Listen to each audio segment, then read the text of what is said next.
Maior obra de dragagem do país tem ordem de serviço assinada. Obras na Baía da Babitonga, em Santa Catarina, devem começar até o final do ano.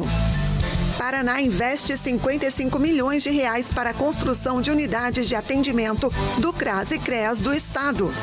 Em São Paulo, governo destina 86 milhões de reais em máquinas rurais e caminhões. Recurso favorece mais de 250 municípios do estado.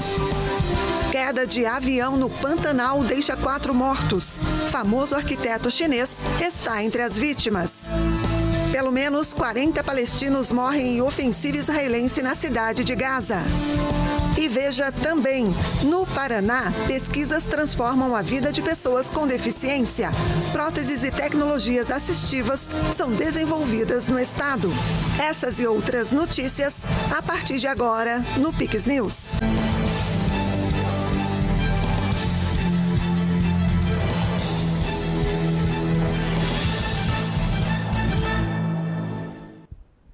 Olá, estamos no ar a partir de agora com o Pix News desta quarta-feira, 24 de setembro. Sejam todos muito bem-vindos. 8h01 no horário de Brasília. O governador Jorginho Melo assinou nesta terça-feira a ordem de serviço para o início da maior obra de dragagem do país, na Baía da Babitonga. A iniciativa conta com 3 características inéditas. A primeira parceria público-privada entre portos brasileiros, o maior engordamento de orla do país e com a utilização de sedimentos para a praia. O projeto prevê o aumento do calado de 14 para 16 metros, o que permitirá a entrada de navios de maior porte. Atualmente, no complexo portuário da Baía da Babitonga, é possível a atração de embarcações com até 336 metros, com capacidade para 10 mil teus. Com a obra, essa capacidade aumentará para 16 mil. Hoje nós somos o maior complexo portuário do estado, movimentamos 60% de toda a carga que entra ou sai pelos portos catarinenses e essa obra vai consolidar então esse segmento importantíssimo. Vai permitir, por exemplo, uma geração de emprego muito grande aqui na região. Nós devemos saltar em 10 anos de 8 mil empregos diretos e indiretos na área portuária para quase 45 mil empregos diretos. Vamos ter ganhos significativos para a cadeia de movimentação de contêineres, transformando Itapoá num porto que pode ser o primeiro porto de parada, competindo de igual para igual com Santos, por exemplo, o que vai ser muito importante. Além disso, aqui para São Francisco do Sul, é muito importante destacar também a economia que vai gerar para os operadores locais. Nós estimamos uma economia de mais de 20 milhões de reais por ano com as manobras de navios que será possível graças a essa obra de dragagem de aprofundamento. Quando o Porto Público de São Francisco permite que o porto privado de Itapoá, que só poderia receber até então navios com cerca de 12, 13 mil containers, dê um salto para navios de 20 a 21 mil containers, isso significa muito. Eu gosto muito de fazer essa medida. Quando você aumenta 7, 8 mil containers, você está aumentando uma quantidade de carga expressiva, que representa seguramente mais de 6 mil caminhões, por exemplo. Então, todo mundo ganha. É a sociedade que vai ter um estado mais futurista, é os empregos que vão ser gerados, é a economia que certamente vai receber seus impactos. Os portos da Baía da Babitonga estão entre os mais eficientes do país. Já o Porto Público de São Francisco do Sul é um dos mais movimentados, tendo registrado a marca de 17 milhões de toneladas de mercadorias em 2024. E o Porto Itapoá, um terminal privado, tem destaque na operação de cargas de contêineres e é o maior empregador do município. A parceria entre eles configura um feito inédito no Brasil. É a primeira vez que um porto público firma contrato com um porto privado para a realização de uma obra desta natureza, que será executada por meio de uma parceria público-privada. O Porto Público de São Francisco aportará 24 milhões de reais e o terminal privado Itapoá, 300 milhões. O investimento privado será devolvido de modo parcelado até dezembro de 2037, aproximadamente 11 anos após o fim da obra. Uma fonte de financiamento segura do ponto de vista jurídico, do ponto de vista financeiro, que poderemos pagar sem comprometimento do nosso fluxo de caixa, assegurando o compromisso futuro de manutenção dessa obra, que é muito importante. É uma obra que vai transformar a logística de Santa Catarina e consolidar Santa Catarina como um exemplo para o Brasil. Nós estamos utilizando o dinheiro da iniciativa privada, 330 milhões, que eles vão investir na dragagem, transformar todo o ecossistema aqui, vai ser transformado para receber em tarifa em 12 anos. Isso é porque eles acreditam no Estado, no ambiente de negócio onde eles estão, acreditam no governo. E isso para nós é um case que o ministro estava dizendo que vai tentar replicar em alguns outros estados. Quando Santa Catarina vai bem, o Sul vai bem, o Norte vai bem, o Nordeste vai bem. E é por isso que nós queremos, de maneira conjunta, transformar cada vez mais Santa Catarina num grande novo hub logístico do setor portuário aqui do país, ao lado de todos que fazem o governo federal e, naturalmente, o governo estadual. Outro aspecto inédito e inovador da parceria é a destinação dos sedimentos retirados do mar. Estima-se que serão removidos cerca de 12 milhões e meio de metros cúbicos de areia.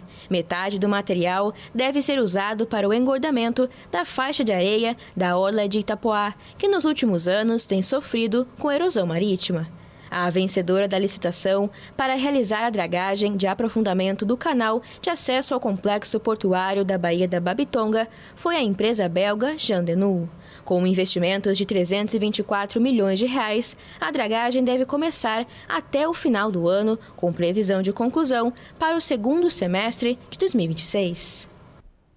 Santa Catarina deu início a uma grande ação de regularização fundiária. A cidade de São Bento do Sul é a primeira do estado a receber o Casa Catarina. O programa vai regularizar imóveis e garantir escritura para quem ainda não tem o documento da própria casa. A iniciativa deve beneficiar nesta primeira etapa 279 famílias do núcleo Vila Centenário. O lançamento oficial ocorreu nesta terça-feira, durante o aniversário de 152 anos de São Bento do Sul, com a presença do governador Jorginho Melo e de representantes do Tribunal de Justiça. Receber um documento de propriedade, isso é a emancipação para um cidadão. Ele receber uma carta na casa dele, ter CEP, ter nome de rua, o imóvel está escriturado em nome dele, isso não tem preço. Isso é dignidade. Ao todo, mais de 1.000 famílias devem ser atendidas apenas em São Bento do Sul. A meta do governo é regularizar até 9.000 imóveis em todo o estado até 2026.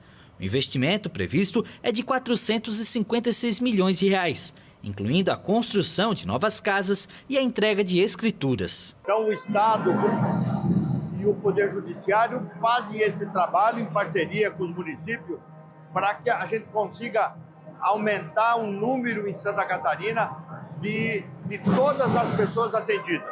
Atacamos por um lado pela Casa Catarina, dando casa, e outro regularizando terreno já existente e já muitas vezes ocupado, para dar dignidade, para poder ter luz, poder ter água, poder ter toda a estrutura, o correio, poder, enfim, tudo aquilo que o cidadão precisa e tem direito. O programa é feito em parceria com o Poder Judiciário e não gera custos para os municípios. A ideia é incentivar que mais cidades participem, beneficiando áreas já consolidadas e levando estabilidade para milhares de catarinenses. Nesta quarta-feira, o governo do Paraná anunciou o repasse de mais de 55 milhões de reais para a construção de 46 novos equipamentos públicos de assistência social. Os recursos vão beneficiar 33 CRAS e 13 CREAS de 44 cidades paranaenses. A iniciativa pretende dar um reforço para a rede socioassistencial dos municípios, já que os CRAS e os CREAS são as principais portas de acesso da população aos serviços de assistência social. As estruturas garantem acolhimento, orientação e acompanhamento a pessoas em situação de vulnerabilidade que dependem dos serviços de apoio social. A gente está preocupado com o atendimento àqueles que mais precisam. as pessoas mais humildes, as pessoas que recebem assédio de uma forma ou de outra, e a gente precisa atender essa gente. Então, criando esses CRAS no início do atendimento e o CRES para atender com mais distância esse povo que tanto precisa. Veja, muitos prefeitos deram testemunho que eram unidades que choviam dentro, que eram alugadas, então não tinha um local adequado. Então hoje mais 46 equipamentos que vão suprir essa demanda, levando dignidade para esses profissionais, para essas pessoas, melhorando efetivamente o cuidado também da nossa população. Cada município contemplado poderá receber até R$1.200.000 por unidade, com repasses diretamente aos fundos municipais de assistência social. Os CRAS, Centros de Referência de Assistência Social, são responsáveis pela proteção social básica, com foco na prevenção de situações de risco. Já os CREAS, Centros de Referência Especializados de Assistência Social, atuam na proteção social especial, atendendo famílias e indivíduos que tiveram direitos violados ou enfrentaram situações mais graves, como violência doméstica, abuso, exploração sexual de crianças e adolescentes, trabalho infantil e abandono.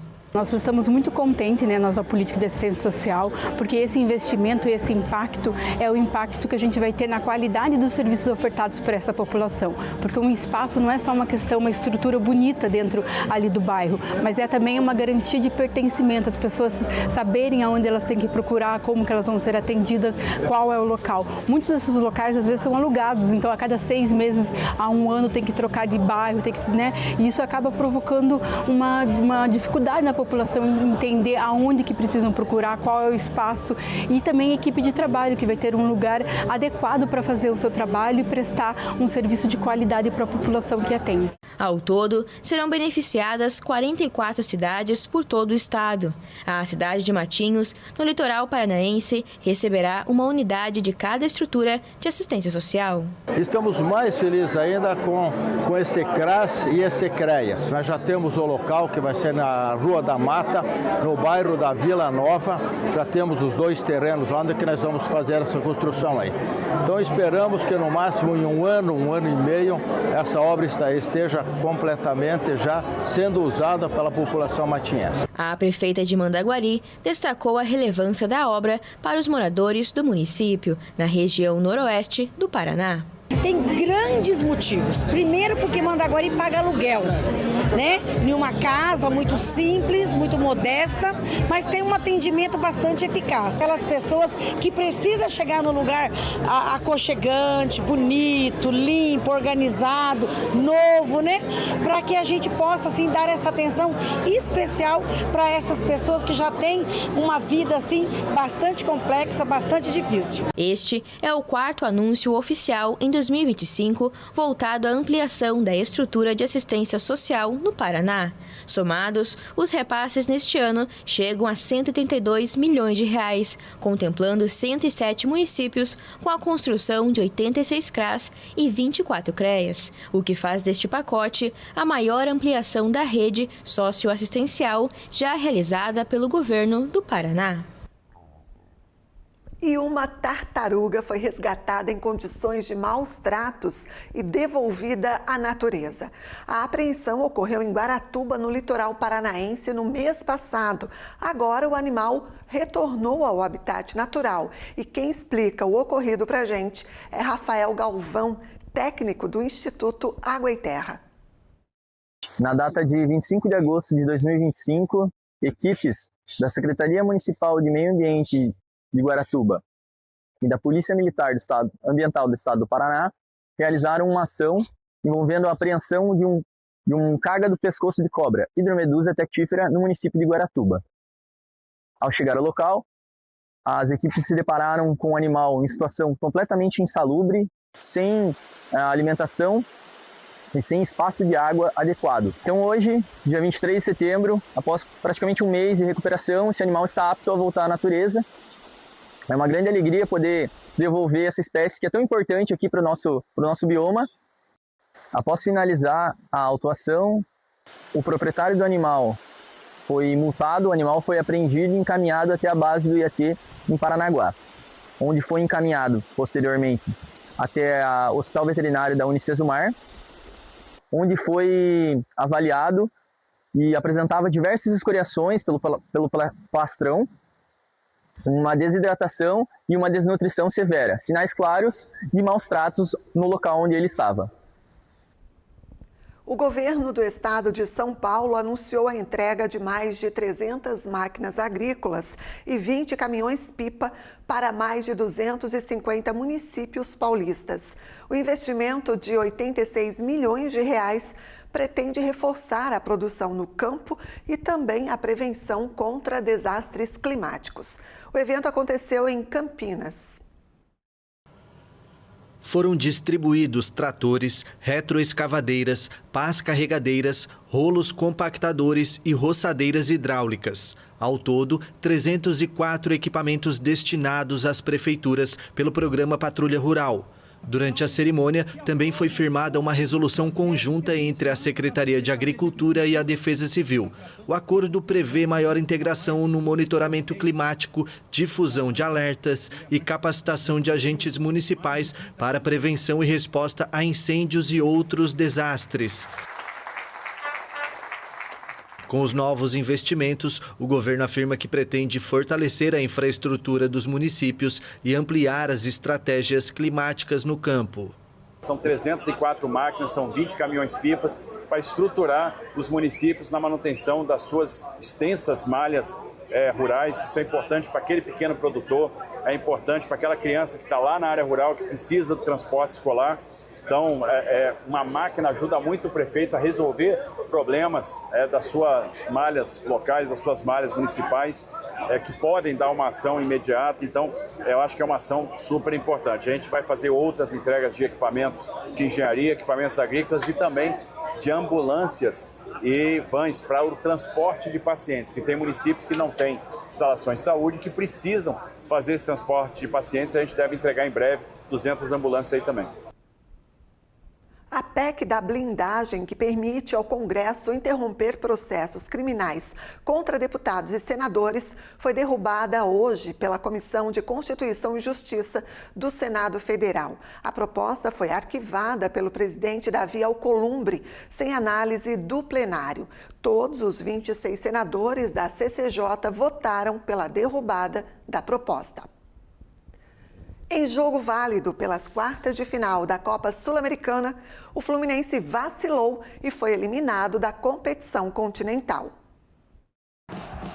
Jogando no Maracanã, o tricolor carioca precisava reverter a derrota por 1-0 sofrida na semana passada na Argentina. O Flusão não perdeu tempo, se lançou ao ataque desde o minuto inicial, até que aos 19 minutos abriu o placar a partir de 3 de seus estrangeiros. Serna fez o cruzamento, Lúcio Acosta deu passe de cabeça e Canóbio, de voleio, marcou um golaço.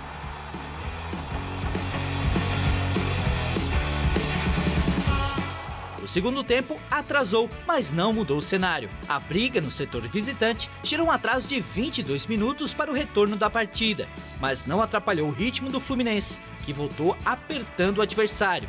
O problema é que o Flu empilhou gols perdidos e acabou punido por Aquino, que entrou e aproveitou o passe de Marcelino Moreno para empatar a partida e deixar os argentinos na frente no placar agregado. O gol acabou com a tranquilidade e o padrão tático dos brasileiros, que se despediram da competição de maneira dramática, com bola na trave de Cano no minuto final. O Lanús terá pela frente o vencedor de Universidade de Chile e Aliança Lima na próxima fase. Após a eliminação, o treinador do Flu, Renato Gaúcho, pediu demissão do cargo. Essas perguntas todas de alguns gênios da internet, que muita gente vai atrás desses gênios, alguns torcedores também. Então, eu acabei, antes de vir para cá, de pedir demissão para o presidente. Então, a partir de agora vai estar um outro cara aqui, eles vão fazer as mesmas perguntas para ele, eu quero ver as respostas que ele vai dar. Eu quero ver se ele vai colocar o time que o torcedor quer ou o time da cabeça dele. Então, eu sempre procurei fazer o melhor possível pelo clube, em todos os sentidos, em todas as competições. Infelizmente, Nós saímos hoje de uma competição, mas estamos muito bem no Campeonato Brasileiro, estamos muito bem na Copa do Brasil. Se o Fluminense estivesse mal no Brasileiro, eu não estaria saindo. Como o Fluminense está bem, vou sair para descansar minha cabeça e deixar alguns gênios da internet continuar falando sobre futebol, já que entende pra caramba. Boa noite. Obrigado, Renato. Boa noite. Boa noite, gente. Agora uma pausa e você vai ver a seguir. Queda de avião no Pantanal deixa 4 mortos. Estrada desaba e abre enorme cratera em Bangkok, na Tailândia. E no Paraná, pesquisas transformam a vida de pessoas com deficiência. É já depois do intervalo.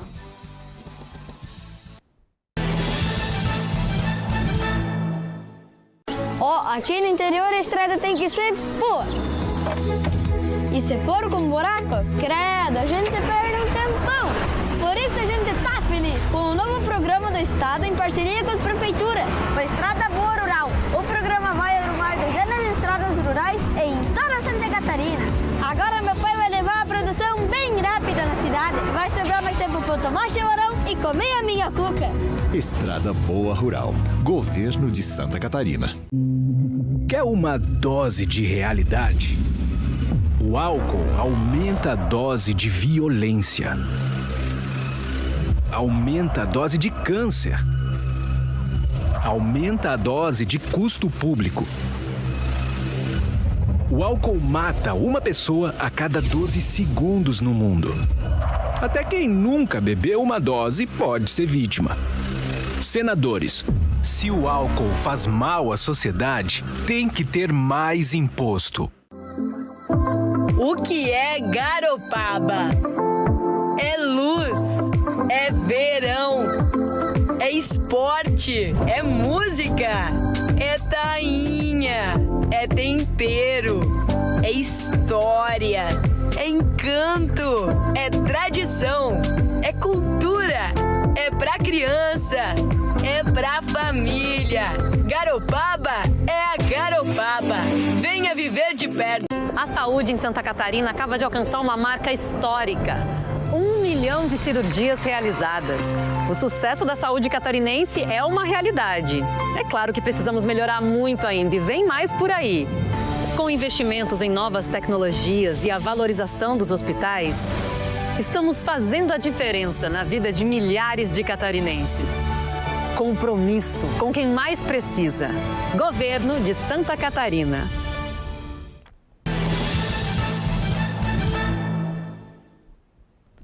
Quatro pessoas morreram na queda de um pequeno avião no Pantanal do Mato Grosso do Sul. As causas do acidente são investigadas. O arquiteto chinês Kong Jian-yu morreu na queda de um avião no Mato Grosso do Sul, junto com outros 3 ocupantes.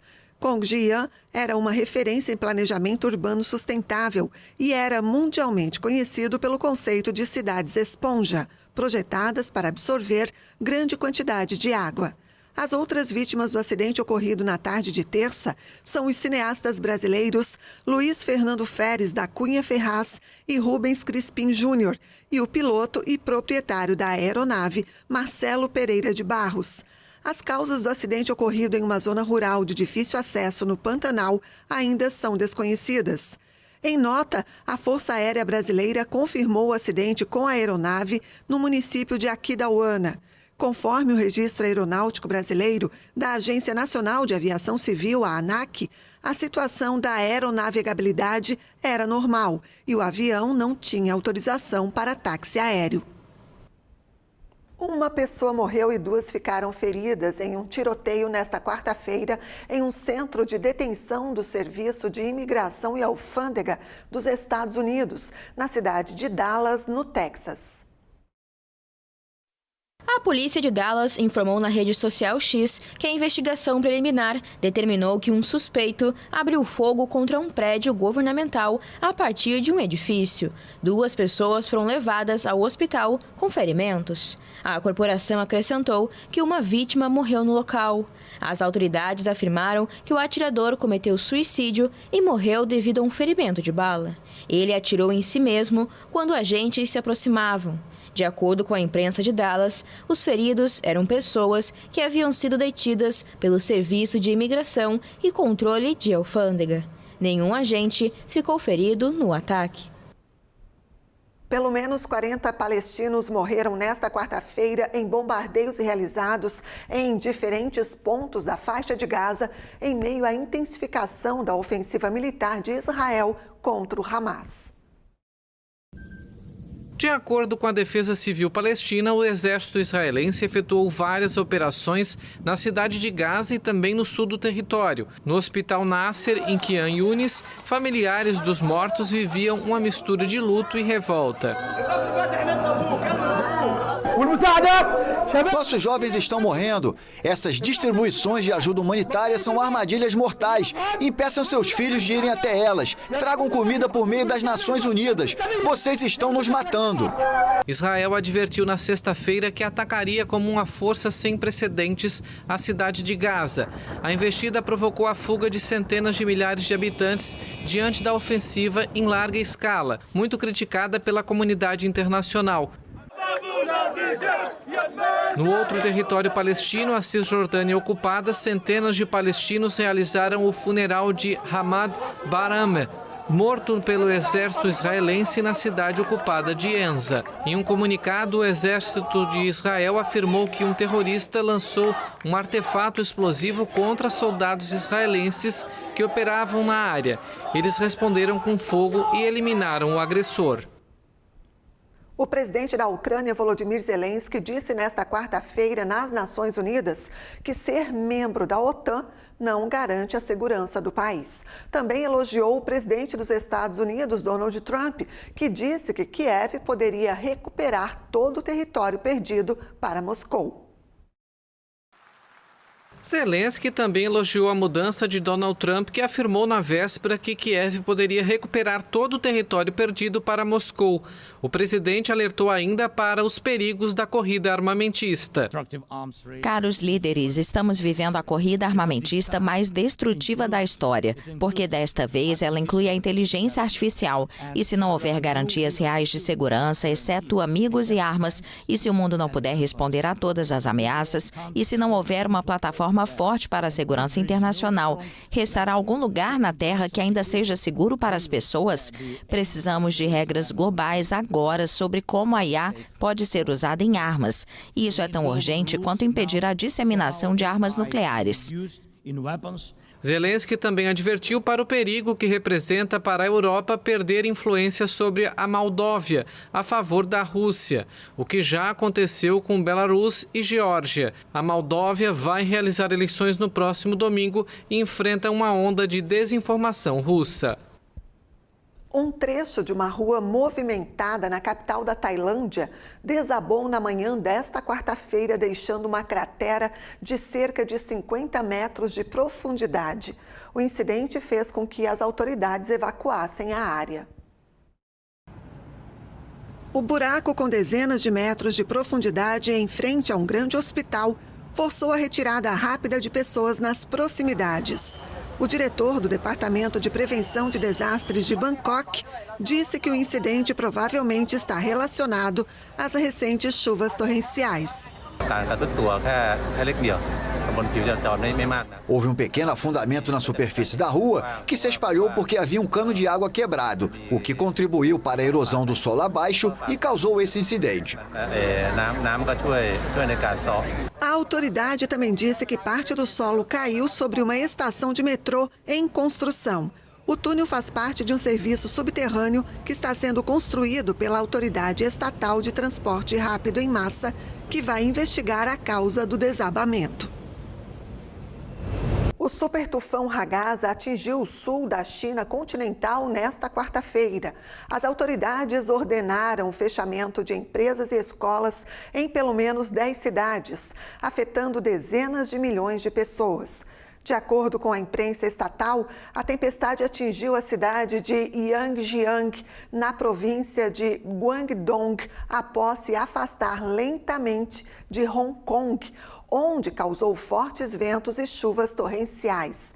O Serviço Meteorológico da cidade semi-autônoma retirou o nível de alerta máximo depois que o fenômeno causou uma grande tempestade, com dezenas de árvores caídas e inundações em vários bairros. A região chinesa vizinha de Macau também sofreu inundações generalizadas e ficou sem energia em algumas áreas. Em Taiwan, o fenômeno deixou pelo menos 15 mortos e 20 feridos após o rompimento de uma barreira de proteção em um lago. O supertufão também deixou 8 mortos no norte das Filipinas no início desta semana.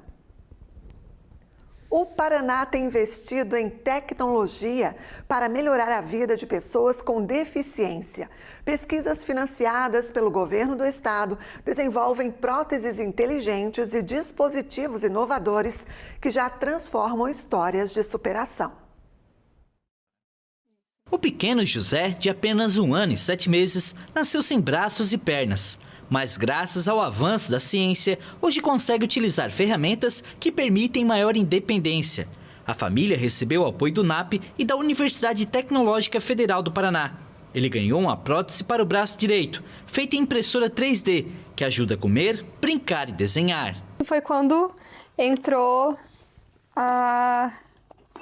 o bracinho mais adaptado, né, para ele, que daí a gente troca aqui, ele tem a parte, as ponteiras, né, a parte de alimentação, troca todo essas ponteiras aqui, elas vão se trocando, daí tem um imã para ele pegar as coisas, né, para ele brincar. Para incentivar ele ir atrás do brinquedinho, tipo, ele vê que aquilo ali tá ajudando ele a trazer mais perto, tipo, ele por enquanto ele tem os imãs, né, mas logo ele vai saber que é sempre para ajudar ele, né. O programa Novos Arranjos de Pesquisa e Inovação, o NAP de Tecnologia Assistiva, é uma iniciativa da Fundação Araucária para conectar ciência e inclusão social.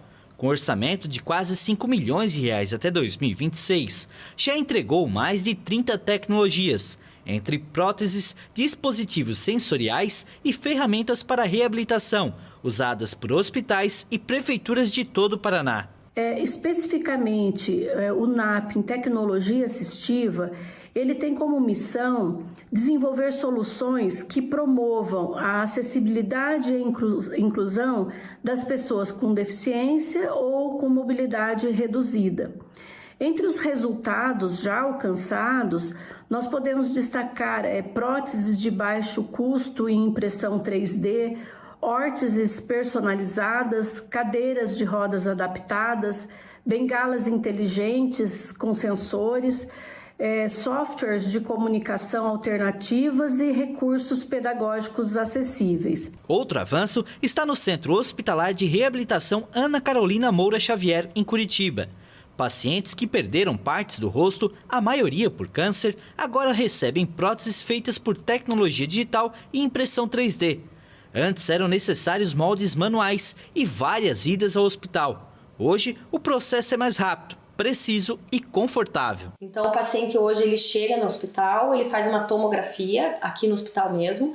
Essas imagens é mandada pela internet lá para a universidade. Então faz o espelhamento, faz a escultura no computador, ela imprime isso, tanto o modelo do rosto do paciente quanto os protótipos da escultura, e quando o paciente vem na segunda consulta, a gente já tem tudo isso pré-determinado, já impresso. Então o paciente já chega, a gente já molda, já prova no rosto dele o protótipo, a gente adquire assim uma velocidade muito rápida, a gente avança nas etapas laboratoriais com essa tecnologia. Antes as moldeiras eram feitas artesanalmente, ajustando na hora, tentando uma forma de capturar aquela geometria interna. Hoje com a moldeira a gente tem mais precisão de encaixe da prótese. Então, minimizaram-se os ajustes quando depois da prótese pronta e também a segurança do paciente em utilizar, pois fica mais presa, mais realmente encaixada na cavidade dele. Além das próteses, as pesquisas criam soluções para diferentes deficiências, como material tátil para o ensino de música a cegos, bibliotecas digitais de narizes e orelhas para uso médico e até próteses personalizadas para quem perdeu membros por diabetes ou acidentes. Então, o que a gente está tentando fazer é difundir essa tecnologia para que outros centros possam utilizar. Então, hoje isso é feito aqui no NUFER, mas a nossa ideia é, através da nossa pesquisa, através dos artigos publicados, através das dissertações que vão sair agora no final do ano, uma nessa área, é que essa tecnologia possa ser expandida para outros centros de pesquisa no Brasil e que a gente consiga dar mais amplitude a esse atendimento, né? Que no Brasil todo a gente tenha essa possibilidade, né, de que os pacientes se curem do câncer, mas não fiquem mutilados. A ideia é que eles se curem do câncer ou, às vezes, vítimas de acidentes e que não fiquem reclusos da sociedade em função dessa mutilação. Enquanto isso, histórias como a do José mostram que a ciência e sensibilidade caminham lado a lado. Cada nova conquista dele é um passo para o futuro, com mais inclusão e oportunidade para milhares de famílias. E o Pix News fica por aqui. Nossas reportagens e a íntegra da edição você pode rever no Pix News HD. Curte e compartilhe os nossos conteúdos. Mais notícias no pixtv.com.br. Fique agora com o CinePix e a gente se encontra amanhã. Boa noite e até lá. Pix TV, conectando você ao melhor conteúdo todo dia.